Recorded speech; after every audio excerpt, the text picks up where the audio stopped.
साथियों, आप सबने देखा और आज के ऐतिहासिक दिन के गवाह भी बने।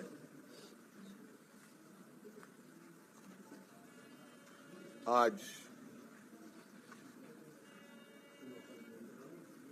भव्य शपथ ग्रहण के बाद नई सरकार गठन के मार्ग प्रशस्त हुए हैं। उसके पश्चात आज हम लोग प्रोजेक्ट भवन में आए हैं और बहुत सारे बिंदुओं के साथ पदाधिकारियों को निर्देश भी दिया गया। उनमें से कुछ महत्वपूर्ण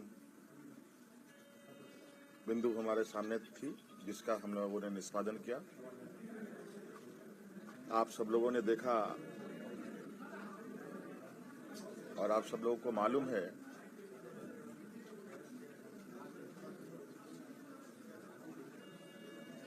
कि केंद्र सरकार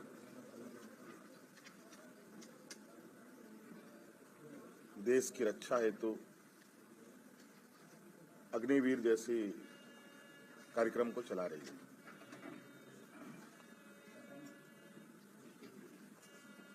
उस विषय को लेकर कई सवाल हैं, नौजवानों के भविष्य को लेकर,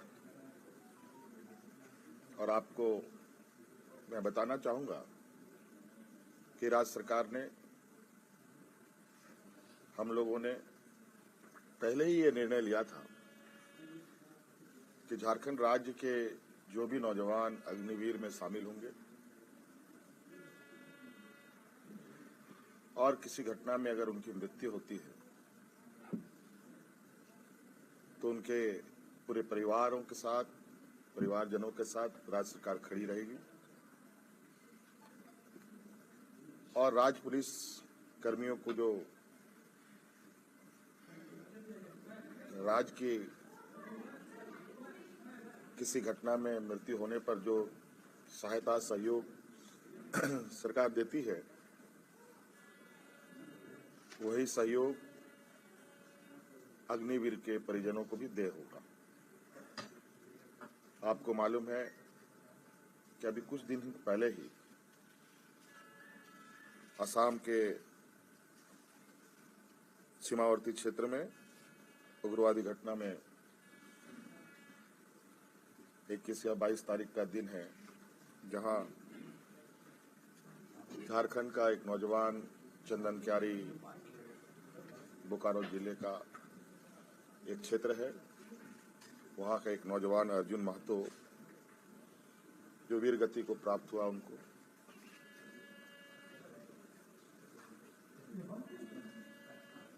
और आज हमने उनके परिजनों को बुलाया। उनके भाई को हम लोगों ने एक नियुक्ति पत्र दिया और 10 लाख रुपए अनुदान भी उन्हें उपलब्ध कराया गया और उनके भाई बलराम महतो बोकारो समाहरणालय में चतुर्थ वर्ग के पद पर उनको नियुक्त भी किया गया।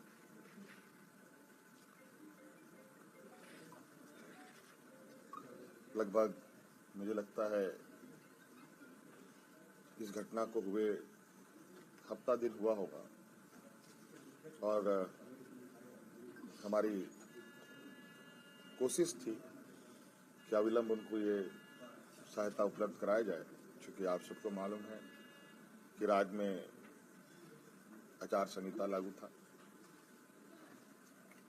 सरकार गठन की प्रक्रिया चल रही थी और सरकार गठन होने के पहला कदम हम लोगों ने उस पीड़ित परिवार के साथ खड़ा होने का अपना संकल्प पूरा किया।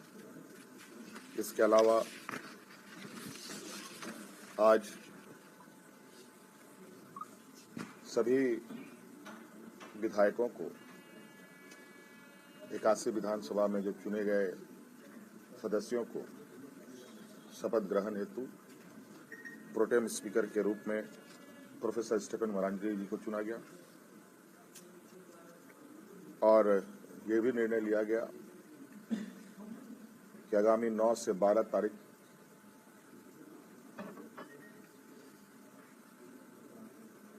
सरकार का प्रथम सत्र आहूत होगा और ये भी निर्देशित किया गया कि जो हमने निर्णय लिया था कि मैया सम्मान योजना के तहत दिसंबर माह से महिलाओं के खाते में 2,500 रुपये देने का, उसे भुगतान किया जाएगा प्रतिमाह। केंद्र सरकार में हमारा जो बकाया है 1,36,000 करोड़ रुपया,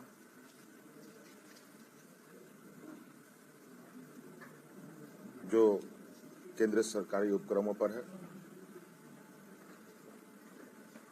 उसकी वसूली के लिए कानूनी कार्रवाई प्रारंभ की जाएगी।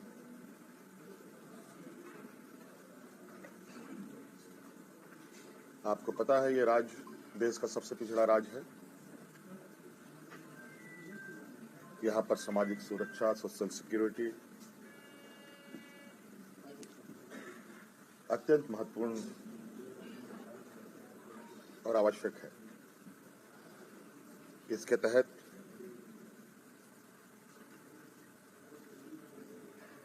राज्य के गरीब गुरुआ लोगों को उनकी आर्थिक स्वावलंबी कैसे बने और इसको लेकर सरकार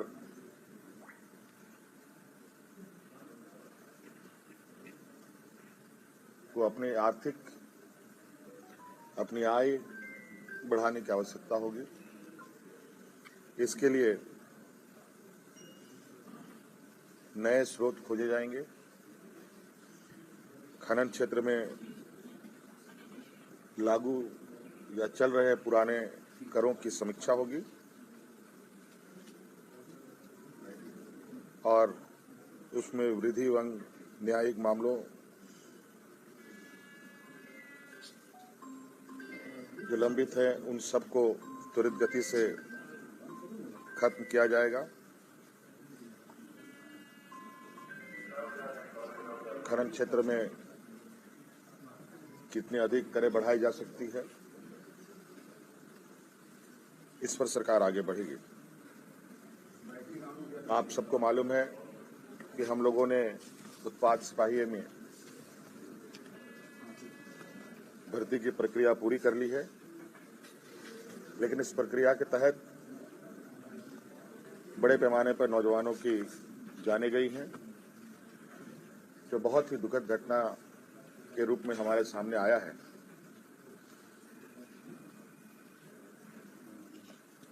क्योंकि भविष्य में भी बड़े पैमाने पर पुलिस की बहाली होनी है, इसलिए अविलंब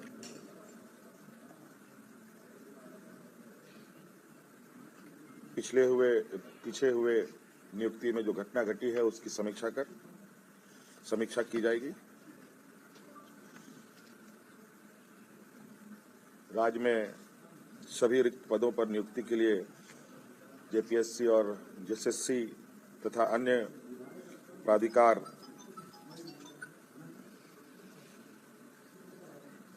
1 जनवरी 2025 के पूर्व परीक्षा कैलेंडर प्रकाशित किया जाएगा और जो लंबित रिजल्ट हैं उनको प्रकाशित किया जाएगा। साथ साथ में ये भी निर्णय लिया गया, असम में जो वहां के चाय बागान में बरसों बरस से यहाँ के मूल वासियों को ले जाया जा करके जो वहाँ बसे हैं, जो विशेषकर जनजातीय समूह जो झारखंड मूल के हैं, उनकी दशा एवं उनके भविष्य में दिए जाने वाले सुविधा का अध्ययन के लिए सर्वदलीय प्रतिनिधिमंडल एवं पदाधिकारियों का दल असम जाकर जमीनी स्तर पर अध्ययन करेगी और सरकार को प्रतिवेदन सौंपेगी। ये कुछ महत्वपूर्ण बिंदु आपके हमने समक्ष हमने रखा। बाकी चीजें और भी है जो हम समय समय पर आप सब लोगों के समक्ष अवगत कराने का काम करेंगे। हाँ हाँ, सत्र जो है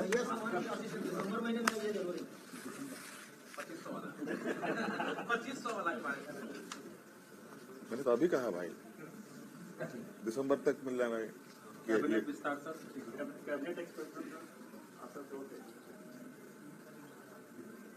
बहुत जल्द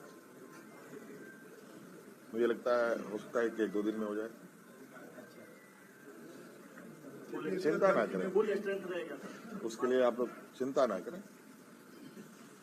अब